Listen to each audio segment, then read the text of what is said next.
નમસ્કાર વિદ્યાર્થી મિત્રો, ફરી એકવાર તમારું સ્વાગત છે અમારી યુટ્યુબ ચેનલમાં. તો મિત્રો, આજે આપણે વિડીયોમાં ધોરણ છનું વિષય ગણિતનું પેપર સોલ્યુશન જોવાના છીએ. કુલ ગુણ રહેશે 80 ગુણનું પેપર રહેશે. તો સાહેબ તમારે પૂરેપૂરું પેપર સોલ્યુશન જોવાનું રહેશે. ચેનલમાં નવા હોય તો ચેનલને સબસ્ક્રાઈબ કરવાનું ભૂલતા નહીં, બેલ આઇકન પણ દબાવી દેજો.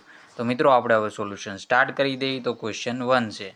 નીચેના પ્રશ્નોના યોગ્ય વિકલ્પ પસંદ કરી ઉત્તર તમારે આપવાના છે. પ્રત્યેકનો 1 ગુણ રહેશે.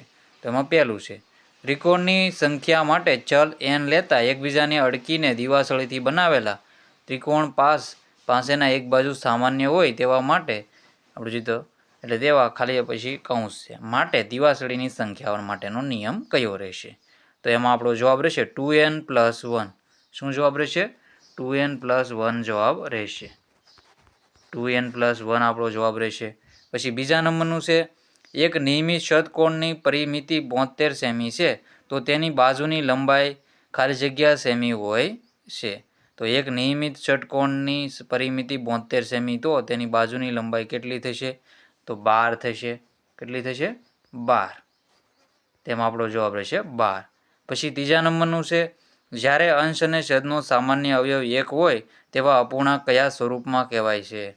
તેમાં આપણો જવાબ આવશે અતિ સંક્ષિપ્તમાં કહેવાય છે. શું? અતિ સંક્ષિપ્ત સ્વરૂપ કહેવાય છે.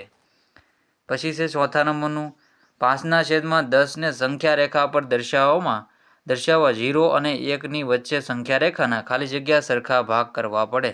તેમાં આપણો જવાબ રહેશે 10. શું જવાબ રહેશે? 10 આપણો જવાબ રહેશે. પાંચમા નંબરનું છે, એક સમબાજુ ત્રિકોણની પરિમિતિ 36 સેમી છે તો તેની બાજુની લંબાઈ ખાલી જગ્યા છે. તેમાં આપણો જવાબ શું રહેશે? 12. શું જવાબ રહેશે? 12.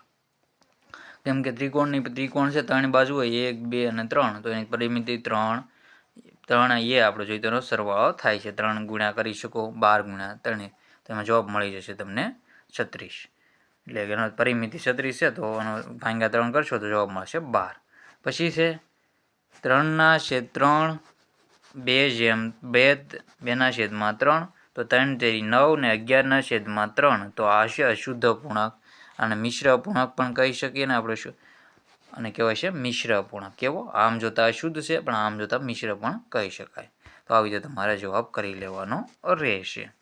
8.06 અને 8.006, તો એમાં જવાબ આવશે આવી રીતે, આ નિશાની આવશે. કારણ કે આ સંખ્યા છે એ 8.06 એ છે મિત્રો મોટી સંખ્યા થશે. પછી છે 5/7 અને 25, તો 5/7, તો એમાં આપણો જવાબ આવશે કેટલો આવશે? અહીંયા આવશે 35. જવાબ આવશે 35. તો જ થાય મિત્રો. જો આવી રીતે 25/35 હશે. આવી રીતે જો આવો તમને દેખાડો, 25/35 હશે તો આ 5 અને આ થશે 7. 5/7, તો આવી રીતે થશે. પછી છે ખાલી જગ્યાઓ પૂરો પ્રત્યેકનો 1 ગુણ. નીચેના દરેકમાં ખાલી જગ્યાની કિંમત શોધો. તો 3, 13 બરાબર 12/, કેટલા થશે? જવાબ આવશે 52. 10 સેમી 10 મીમી, તો એમાં જવાબ આવશે તમારો 110 મીમી થશે. 30 અને 30 એ 5ના કેટલા ગણા છે? તો 5ના 6 ગણા થશે. આવી રીતે 5 × 6 કરશો તો તમને જવાબ મળશે 30. પછી છે ખાનામાં યોગ્ય ચિહ્ન મૂકો. તો એમાં તમારો જવાબ શું આવશે? આમ જવાબ આવશે મિત્રો. પછી નીચેના દરેકમાં ખાલી જગ્યાની કિંમત, તો 4/9, તો 9 6 છે તો 6 × 24, જવાબ આવશે 24 ને આમ રીતે 56. તો આવી રીતે તમારો જવાબ થશે. પછી આ બધી નિશાનીઓ આપેલો છે એ સાહિત્ય જોઈ લો. પોઝ કરીને તમારા બધા ક્વેશ્ચન વાંચી લેવાના રહેશે. તો સાહિત્યના જવાબ જોઈ લો. ચેનલમાં નવો હોય તો ચેનલને સબસ્ક્રાઈબ કરવાનું ભૂલતા નહીં. થોડુંક ઝૂમ કરીને સારી એવી ક્લિયરિટી કરશો તો તમને સારું એવું દેખાશે. પછી આ સરવાળા કરવાના છે. તો સરવાળા જોઈ લો. સાહિત્ય જો 280 આવી રીતે આપેલા છે.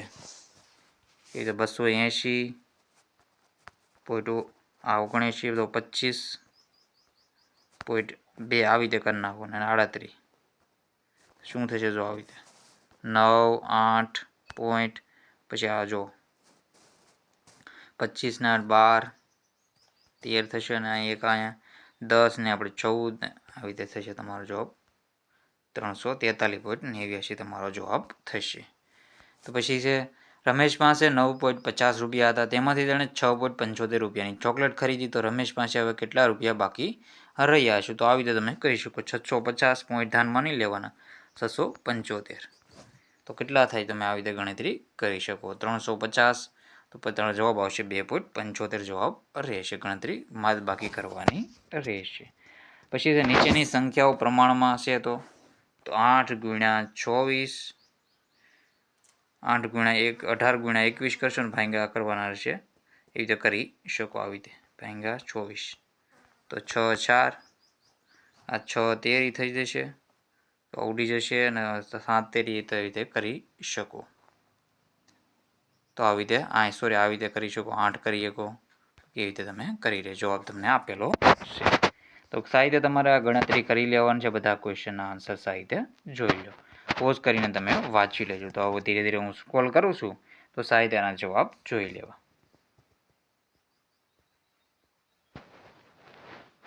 તો આવૃત્તિ કોષ્ટક આપેલો છે, એનો પણ જવાબ સાહિત્ય જોઈ લેવો. પછી આ બોટલ બનાવતી એક કંપનીમાં ખામીવાળી બોટલ બની તેવા ચિત્ર આપેલ છે, તો આવી રીતે જોઈ લો તમે. તેના જવાબ નીચે અહીંયા આપેલા છે, સાહિત્ય જોઈ લેવા. પછી છે એક રમકડાની કિંમત 50 રૂપિયા છે, જ્યારે એક બેગની કિંમત ₹200 છે, તો તે રમકડા અને બેગની કિંમતનો ગુણોત્તર 50 અને 200. તો આનો જવાબ પણ સાહિત્ય જોઈ લો. દિનેશે 8 ઓવરમાં 56 રન કર્યા, જ્યારે મનીષે 6 ઓવરમાં 48 રન કર્યા, તો સારું કોણ રમ્યો કહેવાય? તો 8 ઓવરમાં 56, તો 8 સત્તા થશે, ઓલું 6 તો 8, તો એ કોણ રમ્યું કે મનીષ સારું રમ્યો કહેવાય. કાતરની કિંમત ₹60 છે અને સુડીની કિંમત ₹80 છે, તો કાતરની કિંમત અને સુડીની કિંમતનો ગુણોત્તર તો 3:4. બાકીના ખરા ખોટા છે પણ સાહિત્ય જોઈ લો.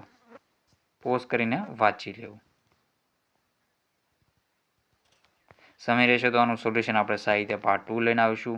અત્યારે તમે સાહિત્યને જોઈ લો. ખાલી જવાબ આપેલા છે, પોઝ કરીને પણ તમે વાંચી શકશો. ચોરસની પરિમિતિ 100 થશે, લંબચોરસની પરિમિતિ 100 થશે. તો આવી રીતે તમારે જોઈ લો. ત્રિકોણની પરિમિતિ થશે 100. પછી આ માહિતી આવૃત્તિ તમારે કોષ્ટક દર્શાવવાનું રહેશે.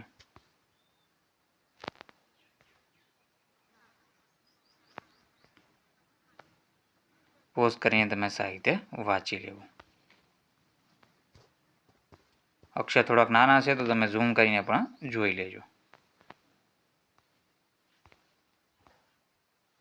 બધા MP ક્વેશ્ચનો રહેશે.